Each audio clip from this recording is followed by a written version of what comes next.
ఇక్కడ ఇక్కడ ఏ ఒక్క చిన్న పిల్లగాని కదిలిచ్చినా కూడా గొల్లు గొల్లుమని చెప్పి ఆయన అవినీతి గురించి చెప్తా ఉన్నారు. ఘోరాతి ఘోరమైన అరాచకాలు జరిగినాయి ఇక్కడ. ఇట్లాంటి నాయకుల్ని ప్రజల మీద రుద్దడం ఎందుకు, ఉద్యమకారులను ఇబ్బంది పెట్టడం ఎందుకు? దయచేసి ఇట్లాంటి మనుషులు ప్రజా జీవితంలో ఉండకూడదండి. ఇంకా ఈయన మనిషి, ఈ పెద్ద మనిషి మా తండ్రి ఉంటాడని ఆయన ఇన్ని రోజులు ఏమనలే నేను. ఈయనేందో ఈమె పుచ్చు వంకాయ సచ్చు వంకాయ అనేదో మాట్లాడుతున్నట. నిరంజన్ రెడ్డి గారు, మీరు మా తండ్రి వయసులో ఉన్నారు కాబట్టి చాలా మర్యాద ఇచ్చి ఈ అంశాలన్నీ చాలా గౌరవంగా చెప్తున్నా నేను. మీరు అక్కడ లోకల్ ఎంఆర్ఓ ఆఫీస్ కాలబెడితే కూడా చూసుకుంటూ ఉండిపోయారట. మరి అది ఒకవేళ నిజంగా కేసీఆర్ గారికి తెలిసి ఊరుకుంటే మాత్రం 100% అది తప్పు అవుతుంది, అది కరెక్ట్ కాదు. ప్రజలు మంచి తీర్పు ఇచ్చారు. ఇంకా ఇంకా బీభత్సమైన మెజార్టీతో కొట్టేది ఉండే మిమ్మల్ని. ఇంకొకసారి నా మీద ఎటువంటి మాట్లాడితే తండ్రి వయసు అని కూడా చూడము. పిచ్చి పిచ్చిగా మాట్లాడితే పుచ్చలేసిపోతా చెప్తున్నాను. పిచ్చి పిచ్చిగా మాట్లాడితే పుచ్చలేసిపోతా చెప్తున్నాను. పిచ్చి పిచ్చిగా మాట్లాడితే పుచ్చలేసిపోతా చెప్తున్నాను.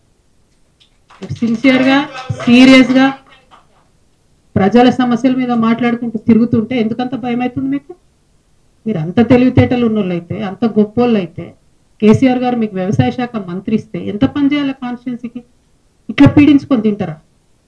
ప్రజల రక్తం తాగుతారా మీరు? దేవుడు మాన్యాలు తింటారానే ఎవరన్నా? దేవుడి గుడిని కబ్జా పెట్టుకుంటారా ఎవరైనా భూములు? పెబ్బేర్స్ అంతా మీకే కావాలి, వనపర్తి మార్కెట్ మీకే కావాలి, గద్వాళ్ళ భూములు మీకే కావాలి. ఏంది ఇది? అంతుండాలి కదా భూదాహానికి, ధనదాహానికి. మరి ఈ విషయం కేసీఆర్ గారికి తెలుసో తెలియదో నాకు తెలియదు.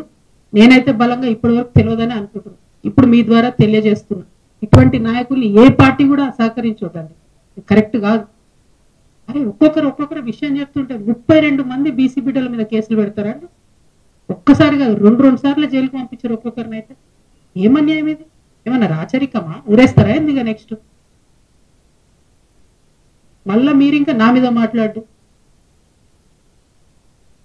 తప్పు చేస్తే నోరు మూసుకొని ఉండాలి కదా, కరెక్టా ఇది?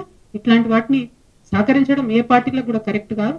ఒకటి కాదు, 2 కాదు, చూస్తుంటే వెతుకుతుంటే అయితే దారుణమైన నిజాలు బయటపడుతున్నాయి. డెఫినెట్గా ఈయన హరీష్ రావు గారు మనిషి కాబట్టి ఏమి చర్యలు ఈయన మీద కాంగ్రెస్ ప్రభుత్వం తీసుకుంటుందని నేను బలంగా నమ్ముతున్నాను.